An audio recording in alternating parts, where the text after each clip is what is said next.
lasts but an instant. Welcome. Today's Doodle was based on the word cycle.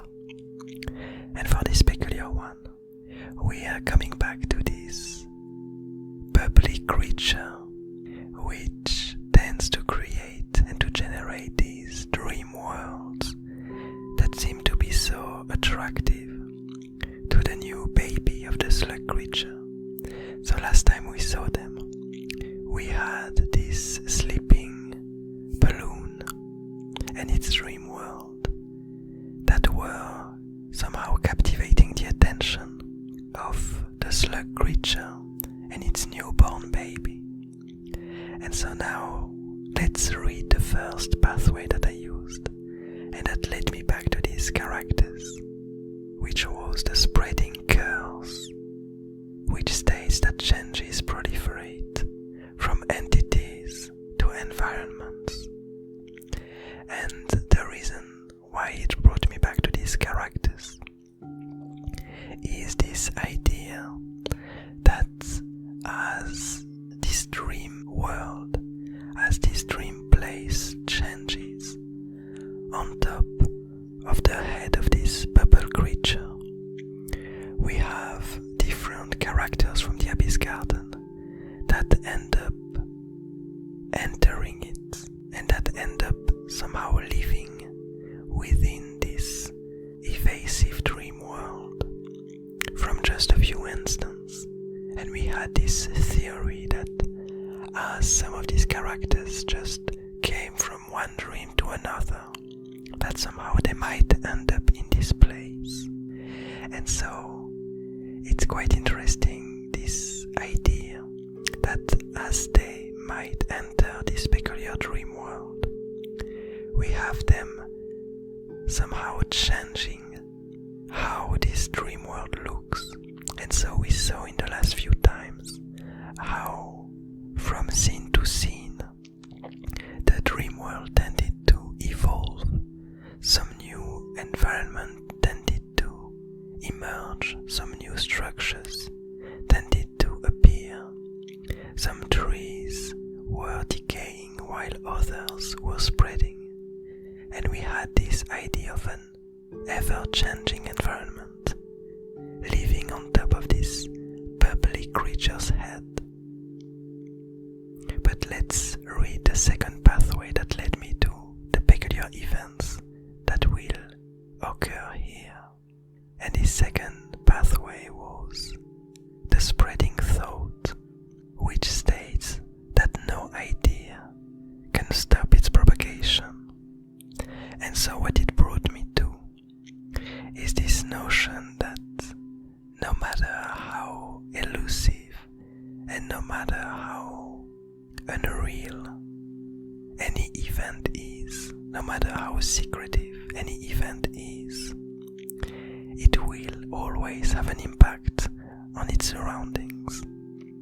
And so despite the fact that this dream world is ever changing and all the tiny events that occur there are only happening for an instant, we see that they all tend to influence the other creatures that live and are able to see this environment, that live around it. And so today in this scene, this peculiar character is this newborn baby from the slug creature. And so we see that even as the bubble creature slowly turns from sleep to awakening, we still see all of these different changes that happen in the environment, and all of them being gathered by this newborn creature. And we see this tiny scene that is slowly unraveling as time passes from the sleepiness of the bubble creature to its total awakeness. We see at the very beginning that we have this some kind of robot structure that is entirely sleepy, and we have the tiny house on the right with an intriguing bubble attached to it. In the second version, where the bubble creature is slowly waking up. We have this bubble that began to flow and detach itself from the house, and the robot structure that opens one eye and realizes and witnesses this bubble slowly flying away. And finally, in the last scene, we have this robot structure catching this bubble. And so we have all of these events that happen and that somehow keep on building upon themselves, even though this dream world will continue to fade and to disappear, and new things will reappear.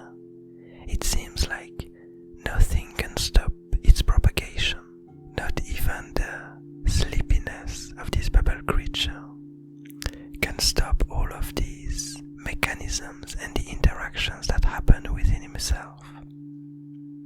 And finally, the last pathway that I used for this doodle was the sky's wonders, which states that the further away, the least predictable. And so here, I kind of wanted to portray this with these different positions of this bubble creature and the different ways in which its dream world is interacting, the different scenes that are happening in its dream world, where basically I kind of use this pathway as the idea behind these three scenes, where the further away the bubble creature is, meaning the deeper it is in its mind and the more sleepy it is, the least predictable is the scene. We have this scene on the very right, which is almost invisible. It almost looks like simply a few dots, a few stars far away. But as the bubble creature gets more and more awake, the scene kind of becomes sharper and sharper, and the events that unfold become more and more understandable, more and more visible.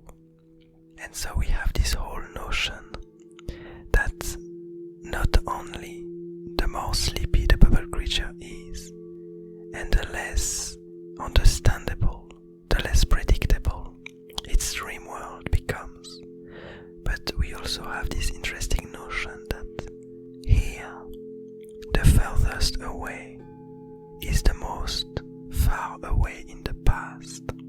And so it brings us this idea that the more something is in the past, and the less we are able to predict what's gonna happen in the future.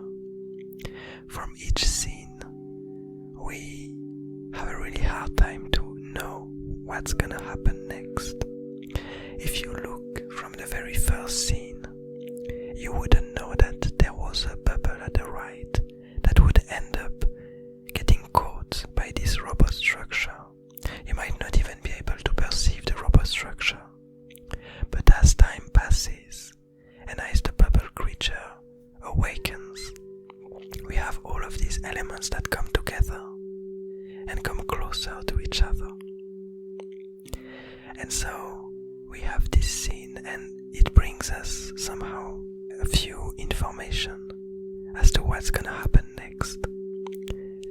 So we now know that the bubble creature is slowly awakening despite the night sky, and we see that its tiny friend with whom it is attached, this chemist that fled the lab where we saw it a long time ago, this character is still sleeping.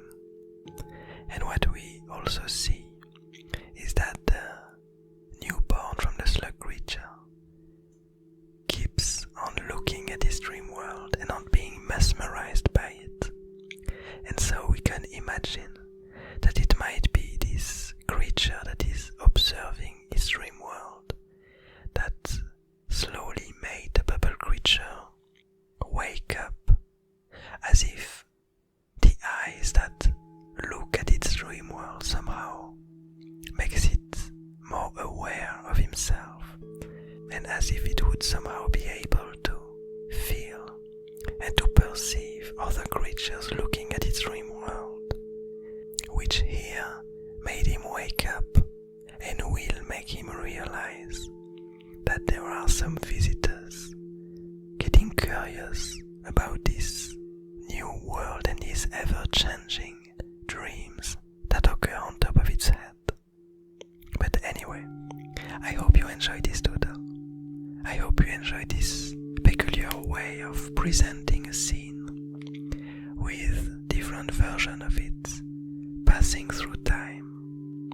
I hope you're having a nice day, a nice evening, a nice morning, and I'll see you tomorrow.